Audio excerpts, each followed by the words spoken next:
Budget 2026 સામાન્ય જનતા સાથે આંગણવાડી બહેનો માટે શું બદલાયું? નમસ્કાર મિત્રો, સ્વાગત છે તમારું અમારી યુટ્યુબ ચેનલ. મિત્રો, દર વર્ષે બજેટ આવે છે, પણ એની અસર દરેક ઘરમાં અલગ અલગ થતી હોય છે.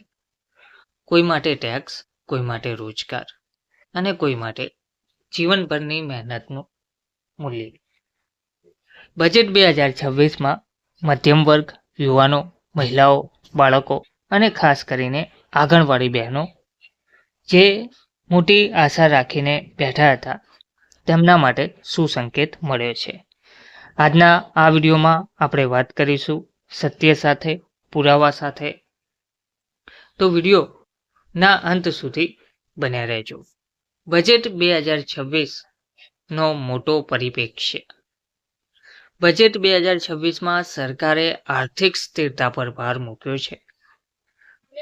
મુખ્ય દિશાઓ: ફિસ્કલ ડેફિસિટને નિયંત્રણમાં લાવવાનો પ્રયાસ, સામાજિક કલ્યાણ યોજનાઓ માટે ફાળવણી ચાલુ, આરોગ્ય, પોષણ અને શિક્ષણ પર ભાર, મહિલાઓ અને બાળકો કેન્દ્રિત યોજનાઓને મજબૂત બનાવવાનો ઉદ્દેશ્ય. બજેટ કોઈ જાદુ નથી, પણ દિશા બતાવતું એક દસ્તાવેજ છે. આંગણવાડી વ્યવસ્થા દેશની પાયાની વ્યવસ્થા. ગામ હોય કે શહેર હોય, બાળકના જીવનની પહેલી સંભાળ જે આંગણવાડી કેન્દ્રથી શરૂ થાય છે. આંગણવાડી બહેનોની ભૂમિકા: 0 થી 6 વર્ષના બાળકોનું પોષણ, માતાઓની દેખભાળ, મહિલાઓની દેખભાળ, રસીકરણ, આરોગ્ય માહિતી, પ્રી સ્કૂલ શિક્ષણ વગેરે આંગણવાડી બહેનો દ્વારા આપવામાં આવે છે. એટલે કે શરૂઆત આંગણવાડી કેન્દ્રોથી થતી હોય છે. આ વ્યવસ્થા ICDS જેવી રાષ્ટ્રીય યોજનાને આધારે ચાલે છે અને આ યોજના માટે બજેટ 2026માં ફાળવણી ચાલુ રાખવામાં આવી છે. બજેટ 2026માં આંગણવાડી બહેનો માટે શું સ્પષ્ટ રીતે જોવા મળ્યું છે? તો પોષણ અને માતા બાળ કલ્યાણ માટે વધારાનો ભાર. બજેટ દસ્તાવેજ મુજબ પોષણ અભિયાન, માતા બાળ આરોગ્ય અને પ્રારંભિક બાળ શિક્ષણ માટે ફંડિંગ ચાલુ અને મજબૂત રાખવામાં આવ્યું છે. માનધન અંગે સીધી મોટી જાહેરાત નથી, પરંતુ માનધનમાં સ્પષ્ટ રાષ્ટ્રીય વધારો જાહેર થયો છે. એવું જાહેર કરવામાં આવ્યું નથી, એટલે કે લખાણ નથી, પરંતુ રાજ્ય સરકારોને સામાજિક કલ્યાણ યોજનાઓ માટે લવચીકતા આપવામાં આવી છે.